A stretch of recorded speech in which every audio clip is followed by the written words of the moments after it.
नमस्कार दोस्तों, आपके अपने YouTube चैनल पर स्वागत है और वेलकम टेक्निकल गुरुजी एग्जाम में आपका हार्दिक आप सभी का हमारे YouTube चैनल में स्वागत है। अगर आपको हमारा वीडियो अच्छा लगे तो लाइक ज़रूर करें। आप पहले बार हमारे चैनल को देख रहे हैं तो ज़रूर सब्सक्राइब करें। जय हिंद, वंदे मातरम। सौजन्य SR कोचिंग अजमेर। दोस्तों, SR कोचिंग अजमेर में रेलवे, बैंक, SSC, CGL के बैच शुरू कर दिए गए हैं। अगर आप भी अजमेर में निवास कर रहे हैं या नज़दीक हमारे सेंटर पे के पास में निवास कर रहे हैं तो आप संपर्क कर सकते हैं। दोस्तों, हमारा रजिस्ट्रेशन शुल्क होगा मात्र 500 रुपये और आपको मिलेगा, अगर आप चाहें तो प्रति माह शिक्षण संस्थान की सामग्री हमसे प्राप्त कर सकते हैं। और किसी भी प्रकार का अगर आप फ्री स्टडी मटेरियल चाहते हैं तो भी आप हमसे संपर्क कर सकते हैं।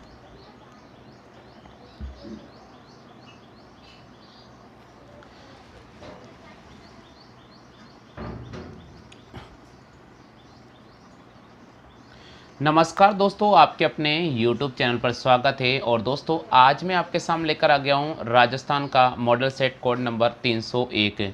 दोस्तों, अगर आप रेट पुलिस भर्ती परीक्षा, पटवार भर्ती परीक्षा और रेलवे भर्ती परीक्षा की अगर आप तैयारी कर रहे हो तो हमारी इस डेली क्विज मॉडल सेट का अध्ययन जरूर हल करें।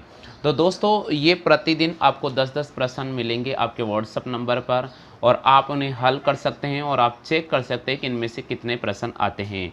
और दोस्तों, रेगुलर आप अगर मैं 10-10 प्रश्न आपको अपने व्हाट्सएप ग्रुप पर सेंड करूंगा। आप भी अगर हमारे ग्रुप में शामिल होना चाहते हैं तो आप जल्दी हमसे संपर्क कर सकते हैं। जैसा कि दोस्तों स्क्रीन पे नज़र आ रहा है कि विटामिन ए रेटिनॉल की खोज हुई थी। ऑप्शन दे रखा है 1338, बी ऑप्शन दे रखा है 1913, सी ऑप्शन दे रखा है 1940 और डी ऑप्शन दे रखा है 1920। अगर साथियों आपको पहला प्रश्न आता है तो आप कमेंट कर सकते हैं। विटामिन ए रेटिनॉल की खोज कब हुई थी? 1338 हमें दे रखा है, 1913 बी ऑप्शन दे रखा है, 1940 और डी ऑप्शन दे रखा है 1920। तो साथियों हम यहाँ पर बी ऑप्शन को राइट करेंगे। बिल्कुल यहाँ पर बी ऑप्शन हमारे पास राइट हो जाएगा, यानी 1913 में विटामिन की खोज जो की गई थी 1913 में की गई थी। आप हमेशा ध्यान रखना, कभी भी ये प्रश्न आ जाए तो आप इसी प्रकार से राइट करना जी। प्रश्न संख्या 2 दे रखा है, लोहे का अंश सबसे अधिक किस में पाया जाता है? सेब में, अंडों में, हरी सब्जी में और इनमें से कोई नहीं। लोहे का अंश सबसे अधिक किस में पाया जाता है? सेब में, अंडों में, हरी सब्जी में और इनमें से कोई नहीं।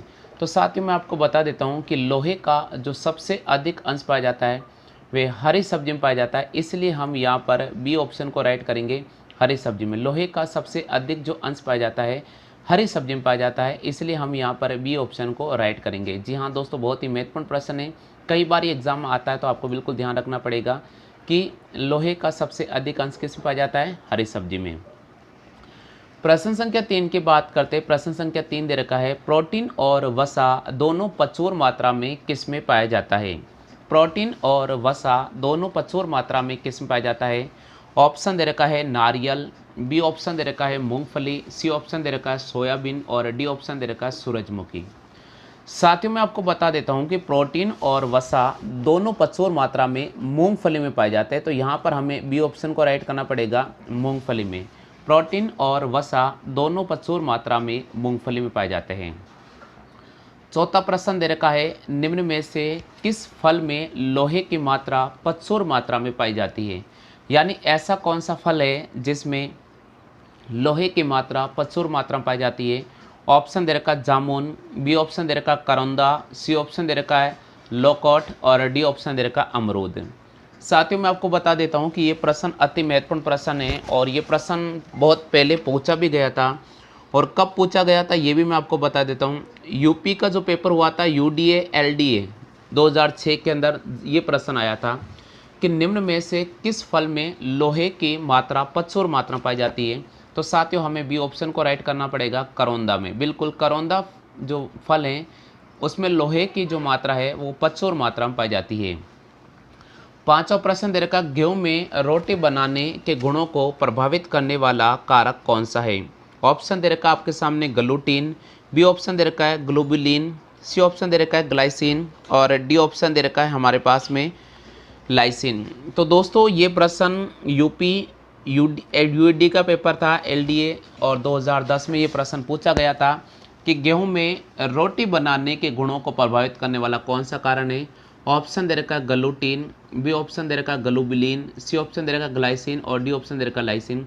तो हमें ए ऑप्शन को राइट करना पड़ेगा साथियों। यहाँ पर ग्लूटीन, गेहूं में रोटी बनाने का जो गुण है वो कौन सा को प्रभावित करने वाला कारक है, वो ग्लूटीन है। प्रश्न संख्या 6 है, सबसे अधिक प्रोटीन किसमें पाया जाता है। सबसे अधिक प्रोटीन किसमें पाया जाता है। यूपीपीसीएस का पेपर था 2008 में, ये प्रश्न पूछा गया था। चने में, मटर में, सोयाबीन में और गेहूं में। साथ ही मैं आपको बता देता हूँ कि सबसे अधिक जो प्रोटीन पाया जाता है वह सोयाबीन में पाया जाता है। तो हमें यहाँ पर सी ऑप्शन को राइट करना पड़ेगा, सोयाबीन में। 7वां प्रश्न है, लहसुन में गंध होती है। रेलवे के अभी लोको पायलट और ग्रुप डी का जो पेपर हुआ था उसमें ये प्रश्न पूछा गया था। इसके अलावा आईएएस पेपर 1997 में, आईएएस पेपर 1997 में ये प्रश्न पूछा गया था। एसएससी में 2 बार ये प्रश्न पूछा गया है। लहसुन में गंध होती है क्लोरो यौगिक के कारण, सल्फर यौगिक के कारण, फ्लोरीन यौगिक के कारण और एसेटिक यौगिक के कारण। तो साथियों बहुत ही अति महत्वपूर्ण प्रश्न है 7वां प्रश्न। क्लोरो जी, लहसुन में गंध होती है सल्फर यौगिक के कारण होती है। हमेशा ध्यान रखना, लहसुन में जो गंध होती है वह सल्फर यौगिक के कारण होती है। 8वां प्रश्न दे रखा है, निम्न में से कौन सा लोहे का सबसे अच्छा स्रोत है। ऑप्शन दे रखा है गाजर, मटर, चावल, पालक। यूपीपीसीएस का पेपर था 2008 में, ये पूछा गया था। रेलवे भर्ती बोर्ड परीक्षा 2011 में ये प्रश्न पूछा गया था। 2014 में प्रश्न पूछा गया था। निम्न में से कौन सा लोहे का सबसे अच्छा स्रोत है। गाजर, मटर, चावल, पालक। तो साथियों हमें डी ऑप्शन को राइट करना पड़ेगा, पालक। लोहे का सबसे अच्छा जो स्रोत है वो पालक है। 9वां प्रश्न दे रखा है, लाल मिर्च में तीखी होती है किसके कारण। यानी लाल मिर्च तीखी होती है किस यौगिक के उपस्थित कारण। ऑप्शन दे रखा है रेसिन, बी ऑप्शन दे रखा है कैपेसिन, सी ऑप्शन दे रखा है एरिकोलिन और डी ऑप्शन दे रखा है सेफियल। दोस्तों अति महत्वपूर्ण प्रश्न है, ये काफ़ी महत्वपूर्ण है। लाल मिर्च में तीखी गंध होती है या लाल मिर्च तीखी होती है किस कारण। तो हमें बी ऑप्शन को राइट करना होगा, कैपेसिन के कारण। और इसी प्रकार 10वां प्रश्न है, हरित क्रांति में प्रयुक्त मुख्य पादप कौन सा था। हरित क्रांति में प्रयुक्त मुख्य पादप कौन सा था। उत्तर प्रदेश के पीसीएस पेपर 2010 में ये प्रश्न उठ चुका है, आया है, बहुत महत्वपूर्ण प्रश्न है। ऑप्शन हमें दे रखा है जेपेनिका चावल, भारतीय चावल, एमर गेहूँ और मैक्सिन गेहूँ।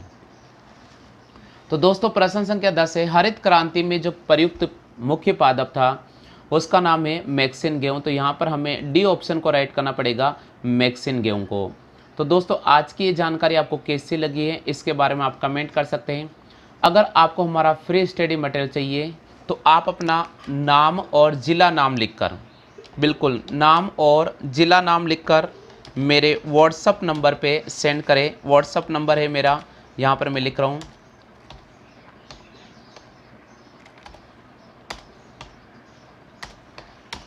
जी आपका नाम और ज़िला नाम लिखकर व्हाट्सअप नंबर पे सेंड कर दीजिएगा। बिल्कुल आपको स्क्रीन पे व्हाट्सअप नंबर नज़र आ रहा है 9214447666 पर आप अपना नाम, ज़िला नाम लिखकर भेज दीजिएगा। इस प्रकार की रोज़ाना में 10 प्रश्न हैं, अति महत्वपूर्ण हैं, जो टॉपिक वाइज मैं प्रोवाइड करा रहा हूँ और ये व्हाट्सअप पर आपको मिलेंगे।